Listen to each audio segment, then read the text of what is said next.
Hey everybody, welcome back to Astraladytarot. My name is Anna. Today I want to talk to you about how I make oracle decks work for me.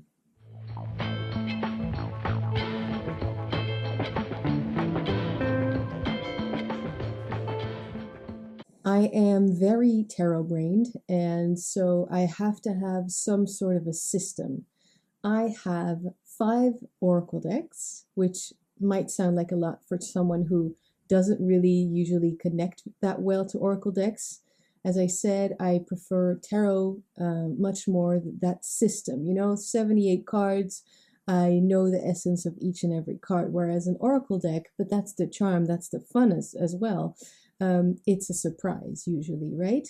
So I have one deck that I haven't been using for the past couple of months at all, so it wasn't near my tarot table. It's the Soul cards, and I have Soul cards 2 by Deborah Koff Chapin or Chapin. I still don't know how to say that. Someone please let me know in the comments, which I like very much, but yeah, as I said, I kept it in my bookcase for now, along with a few other decks that I want to keep but don't use a lot. So that is the one deck, the one, yeah, soul cards. Is it really an oracle? It's soul cards. It's a thing on itself.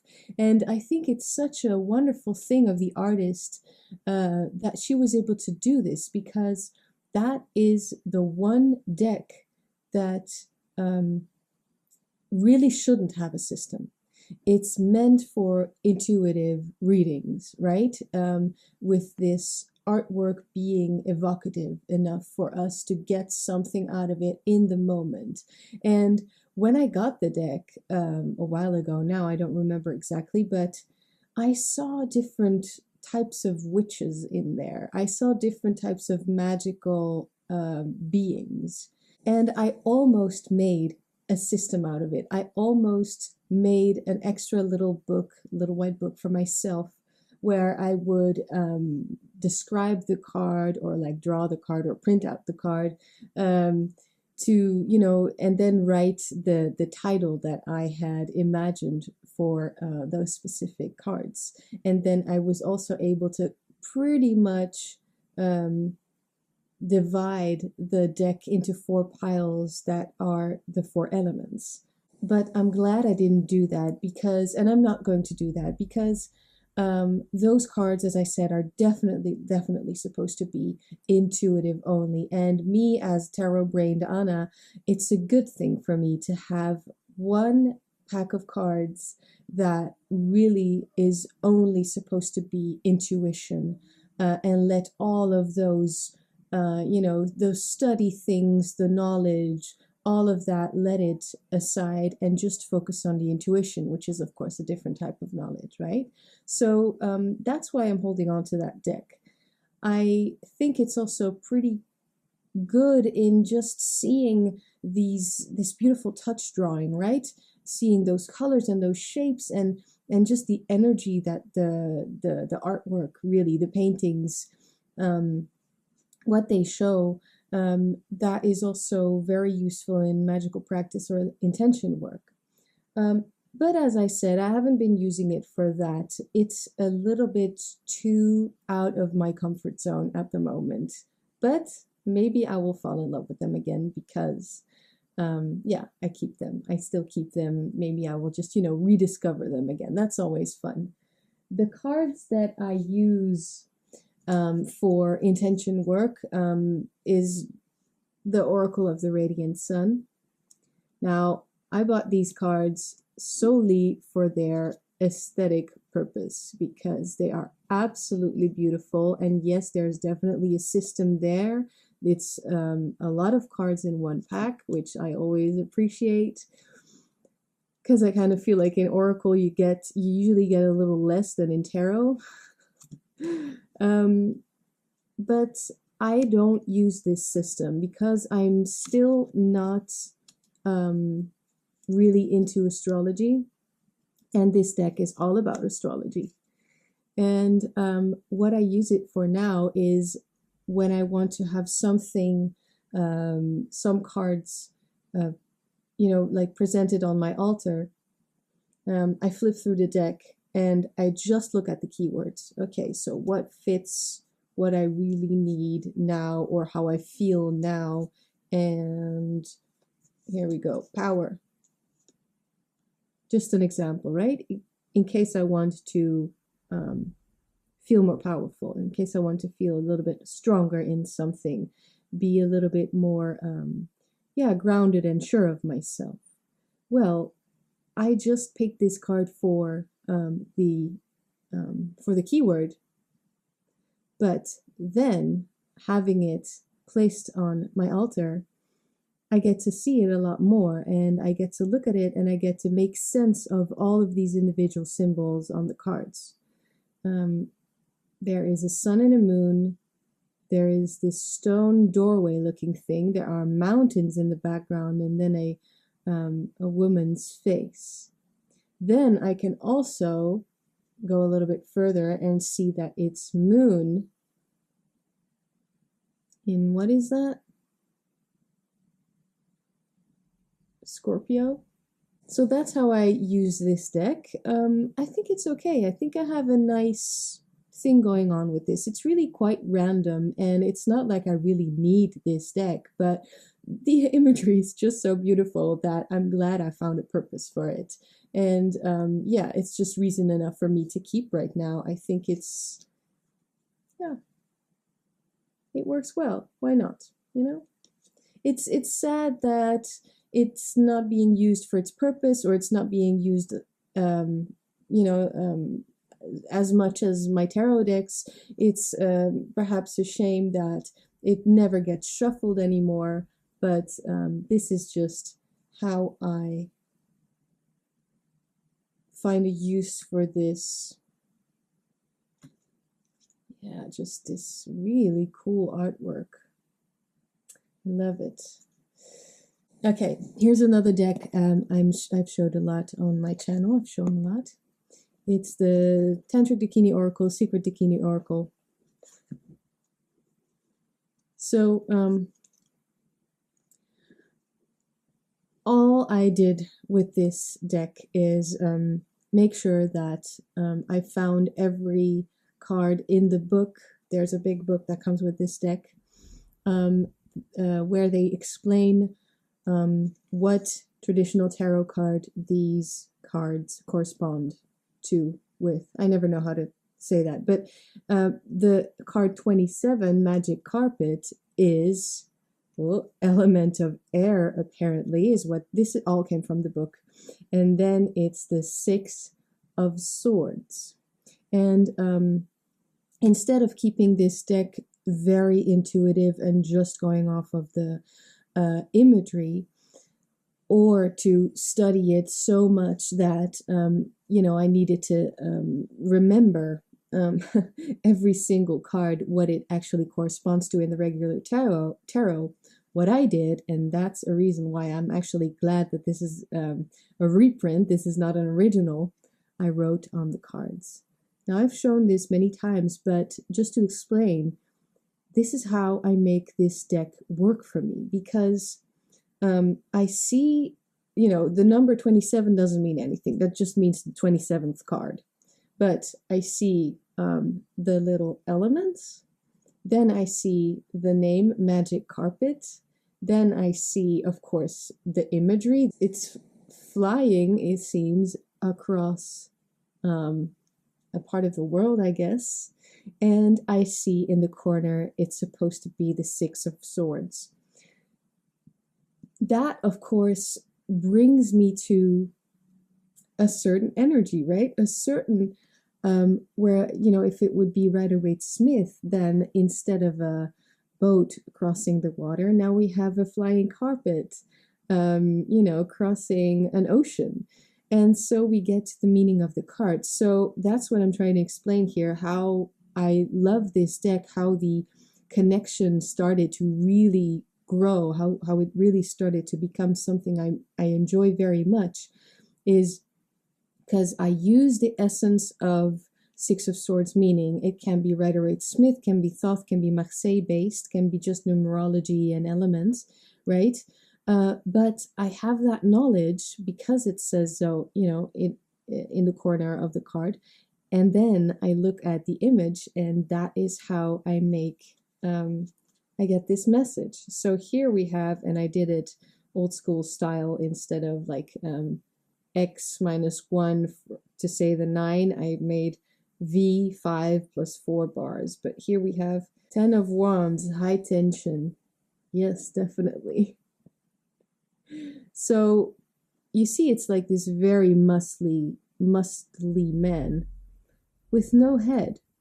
So I think I got this deck early on enough to think of the Rider-Waite-Smith imagery, I must say, because that's what happens automatically with this deck. I hadn't really thought of that before, but even when reading Rider-Waite-Smith, I tend to go Rider-Waite-Smith meaning plus the Marseille numerology. So either way, it's more like, you know, this essence of the card. But here you could say, instead of just seeing it as Rider-Waite-Smith 10 of Wands, there's a lot of work and it's a little bit too heavy. Really short explanation, obviously. Here we can add a lot of work has been done so far, and actually you're bursting out of it because it's too much and you are losing your head, which means that you might not be able to see clearly and see how to do things efficiently anymore because it's just too much energy. The tension is too high. And it needs to, you need to go through this change now, because otherwise it's going to perhaps give, not like permanent damage, but a little bit tougher to get through for sure.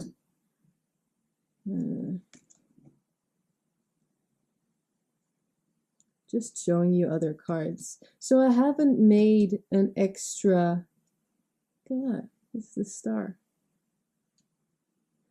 I haven't made an extra book for this because I figured that this is the Emperor. Isn't that cool? The hot seat. I just love this stuff. But you see what I mean? Like,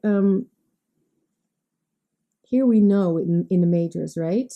I don't need to add 4 is the Emperor. I know that 4 is the Emperor. So I know that it's this active force that's about power and control and, rules. And so seeing this as a hot seat, that gives even more this element of fire. And also I see a ram's head, I think. So this is what we do with majors anyway, in decks that depict the cards in a very different way. But now I think I kind of made it work in this way. I don't need an extra booklet. It's right there on the cards. This is saying it's the 6 of Cups, and we have those horses. Horseplay. Yeah, it's a little bit wild. It's a little bit something about Patti Smith's Johnny with horses, right? I always think about that. And there's also actually a Pegasus in the end, and then this also kind of reminds me of Red Pony from Steinbeck. So, and that's so much about childhood, isn't it? So, yeah. Also, the horse standing across like that, standing still with the other one leaning against the other one, whereas in the back we have these horses running free towards us. That can very much mean also in letting go the Rider-Waite-Smith 6 of Cups. That's just about childhood and nostalgia. That this is also about a type of balance, because 6 is the most balanced number. So we have these grounded, standstill horses, but also the ones that run wild and free and run really fast. So there's a balance in between in there, perhaps. Also, I really like that. This card is working well for me right now. Also, I really like that we can see. It's like I think they are running on water. The 3 horses in the back. and so we see their reflection. So yeah, it's really about making it work for you, right? So this deck being so different, it's not called a tarot, it's called an oracle, because that's what it is. It's not 78 cards. There are no court cards. There are 3 extra cards that are time, past, present, and future, and then all of the minors. Well, all of the numbered cards, and then all of the majors are what this deck is. But yeah, usually they don't say this is supposed to be the 8 of Cups, right? Or 9 of Cups right here. We call memory. See, here's what I was talking about. We have 5 plus 4 bars, meaning 9. It doesn't say which card it's supposed to be, but for me, it really, really helps. So, long story short, that was this deck. Now we finally get to the reason for this video. I know I've already shown this, but here's an oracle deck I haven't used in a while. It's the Morgan's Tarot, and this one is called Tarot, even though I don't believe it is, but it is 78 cards. Maybe even, no, it's 78 cards. So I really like this one. I have an entire video showing this deck. I think it's a flip through, but you see, going off of just intuition with these cards is not fun enough for me. I kind of want to know these cards is my idea of working with this deck. This is the first oracle deck that I use as an oracle deck that I'm showing you, right? Yeah, I don't use this in any other practice than reading the cards, cardomancy. So I really like this because it blows my mind, because it's very simple artwork. These are the backs. It's very hippie. It's very flower power, love is God. And every explanation of the cards in the little booklet, it's flipped of your expectation. So never not unfolding the way it should, the universe. So this, I could say it corresponds to the universe card, to the world card. And this is probably balance or adjustment or Lady Justice. Yeah, I have a feeling. But it's never mentioned. It's never said. So what I did is, here's that little book that I made. I copied half the little white book, which means that I had both sides of the pages to cut up and use in this little tiny book that goes with this deck now. So it's not pretty at all, but it does the trick, and I think it's nice to have, because I get to have every single explanation from the little white book in alphabetical order, because it was all over the place. At least that's what it felt like. It wasn't in alphabetical order, and I don't feel like numbering these cards, so I did it, alphabetically. So I have that, something to hold on to, and then I have enough space next to it to write down my own findings, what the card means to me in that very moment, and if I feel it's important enough, if I feel that it's a message that, that will be useful at a later date as well, then I write it down next to it. So let's go to the universe. I think I did use just a T, the universe. Oh, okay. Apparently I did it with, by card, with the very first letter that we can see on the card. So this is not T, it's N, M-N.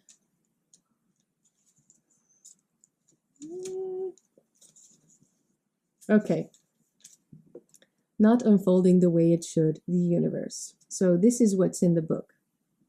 Actually, the universe is unfolding the only way it can the way it is. Someone once said, the most difficult lesson we have to learn is that we are always in the right place at the right time.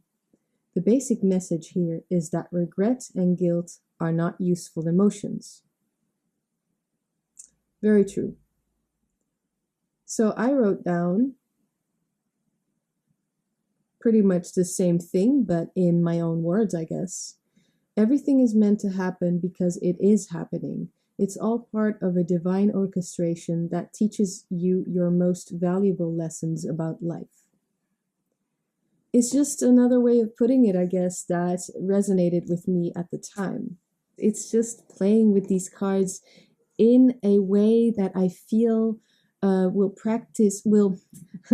will help my practice throughout the years, really, because it's not like every time I pick up this deck and do a reading with it, I use it solely on my intuition or how I feel that day. It's really that I can also go back to everything I ever found in these cards, every idea or knowledge or, idea that I found in these cards. I can look back and see it all in this book because I'm making my own little book that goes with this deck.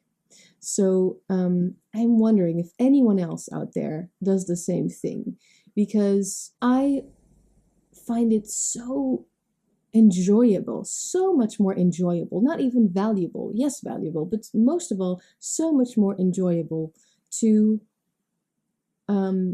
use this deck and get to know it better every time, because I don't forget what I read in the cards. You know what I mean? So every time I use it, I feel that I get to know it a little bit better. Who am I? Well, I'm getting to know you. And I think this is my way. I think this is the star card. I think this is my way of doing that, of giving this deck, the value that I think it has, or to understand the value that this deck has, because otherwise I feel like it falls a little bit flat and I'll never get into the depth. That's finally, we got to the message of this video, because I was struggling with finding it myself. But here we are. By making my own book with book meanings and my own meanings, leaving plenty of space for me to write down several things on different dates on each and every card, which I haven't got to yet, but eventually, sure. That is how I will make sense of this deck and really get a relationship with it, because you see, it's so different from tarot. Tarot, you can study tarot without having a specific deck in front of you, right?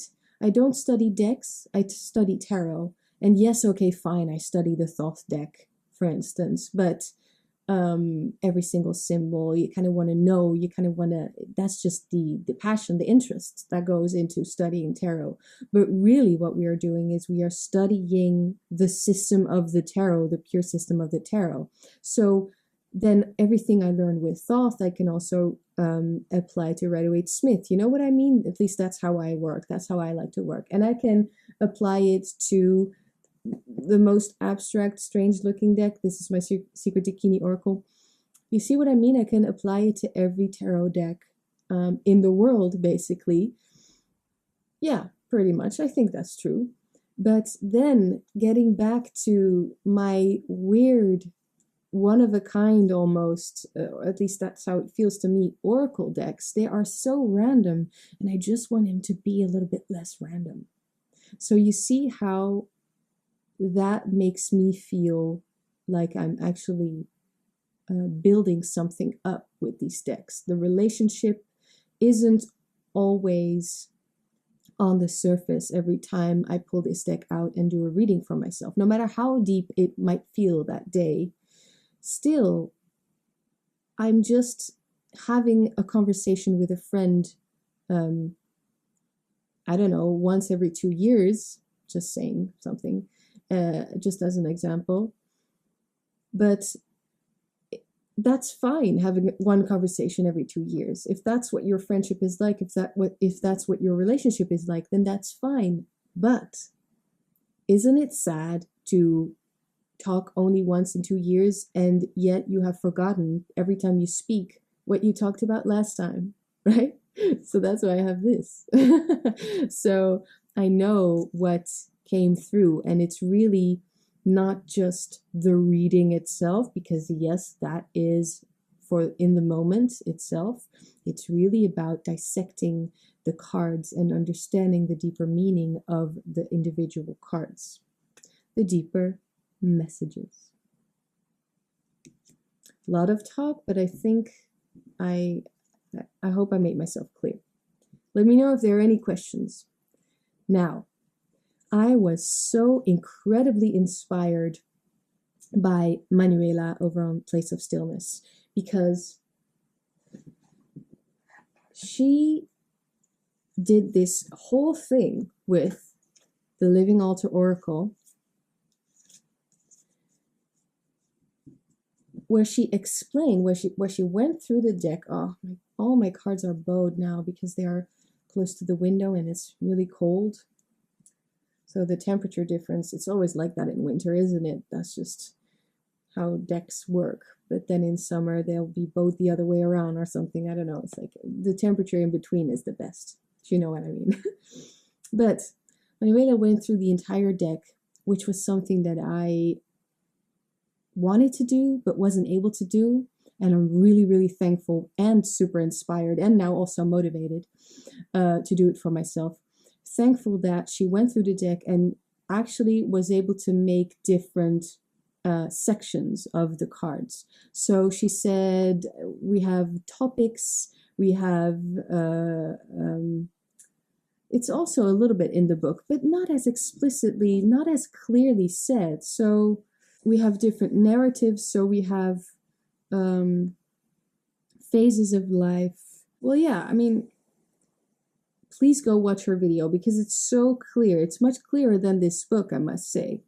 Also, this book is, I'd say, poetically written, and I can appreciate that. But also, it's so confusing to me sometimes. And this is probably not just due to the fact that I'm not a native English speaker. This is just because it's a little bit, I appreciate it, but sometimes it feels a little bit on the woo-woo side, which, I mean, that's fine. I'm woo-woo lady, right? I'm the crazy tarot lady, so that's fine. But sometimes I feel it doesn't give me a message that I think could be in these wonderful, beautiful cards. So just to explain myself more clearly, Manuela explained different sections of the cards, right? So for instance, we have the topical cards, and then for instance, we have the phases of life card, and then how you can use that. So different ways of reading these different like chapters, I guess, of this beautiful deck. Because otherwise, again, it's just too random. And I think I'm actually going to make a separate booklet, my own, with this deck, to make it this way, to make it so that I can actually shuffle all the cards in the deck, including those spell cards that don't have any text on it. Beautiful, right? But I want to have at least an idea of how to interpret any of these cards. I want to have kind of a, I want to be directed, right? So yes, I can get something out of each and every card intuitively, but because this deck is based on the Wheel of the Year, and because that means it's also like a flower, basically, growing from the center inside outwards. So we are starting, I have a Wheel of the Year the witch's wheel is what they call it, of this deck, up on my channel as well. I'll link it also. Then you can see that we start off very purely with surrender, which is actually the source card. I have more to say about that as well, because now I completely know why they chose the surrender word, which is also something that I randomly came across. I actually think it was Peter J. Carroll who explained that in chaos theory, the source is, he used the word surrender for that. So when I got into, of course, chaos is this, you know, in Greek mythology, the beginning of everything is this, the beginning is before there was, in the beginning there was nothing, and then actually they mean in the beginning there was chaos. When they say in the beginning there was chaos, actually they meant there was nothing. So it's not chaotic, but it's chaos. It's nothing, and it can be anything. And yeah, I'll have to look it up, and maybe I'll put it in the screen if I find it, if I find it. But pretty sure that he said, he was talking about chaos, source, and then surrender, that very word. When I came across that, because I was rereading his stuff earlier this year, or end of 2020, I'm not sure, I was like, okay, so they really got it from there, right? They got it from the, at least that's what I think. Maybe there are other ideas that also use surrender as source card. But anyway, from the source card, which is one card, we have different elements.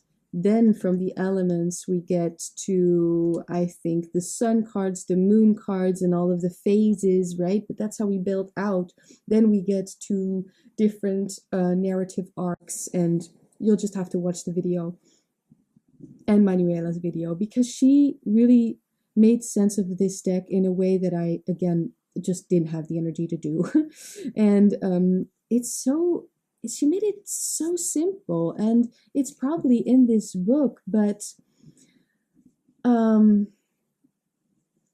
would love to use this book as a base, but then have my own booklet that makes more sense for my brain. Because this one is still, I don't want to write in this book, you know, it's independently published. I know it's mine, but I want to keep this book the way that it is. And I feel like I need to make a lot of notes. So I might just copy this book just for myself, my own use, of course, print it out. And so, you know, make my own meaning, and maybe also use the colors.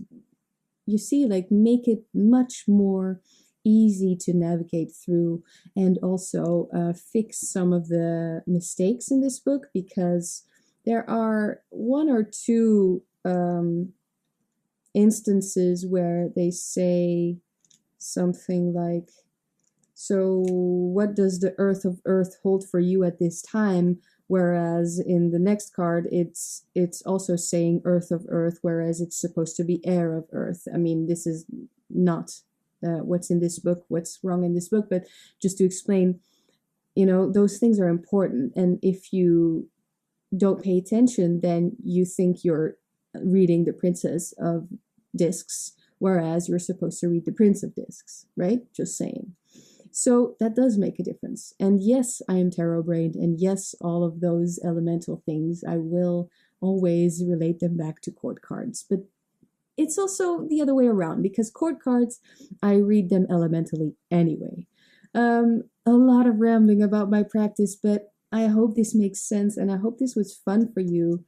I will get started with this book, this booklet, making it into something, into different sections, different chapters, so that there are different ways of reading these different cards. They can all be in the same deck, but I know that reading one of these cards, relationship, with which is just, you could say, pretty much random keyword, I will read it differently than full moon, right? I will read it differently than young adult, which is a phase of life.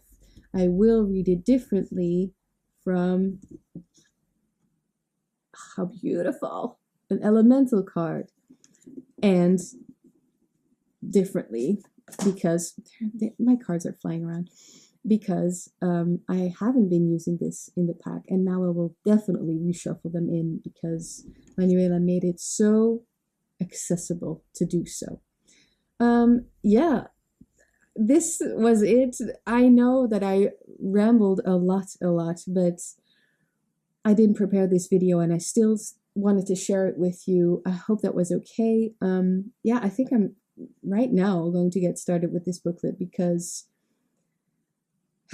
it so deserves to be read more, this deck. It's so beautiful, and I really think that this is a way to get to know this deck. Of course, this is the beginning, just like with my Morgan's Tarot, right? This is the beginning of a year-long relationship. So it's kind of like an investment, because no way that I have written down my own meaning on every card yet. I think I'm only not even a quarter through on 78 cards. But that's fine. I know that every time I use it, I will add something to it and get my mind blown in this, in its own particular way. So I think that's it. Thank you so much for making it this far. And let me know if I'm the only crazy person who puts in this much energy and effort into making sense of oracle decks, because I know that I'm, again, crazy tarot lady. I write down a lot in my journals, and I journal a lot about tarot cards, and I always have a lot to say about tarot cards. But then oracle, I don't use oracle to get away from the tarot system. I use oracle because I love these decks, these specific decks, and so I so desperately want them to work for me. And yes, it takes a little bit more effort on my side, but I really have this feeling that it's worth it, that it's worth the effort.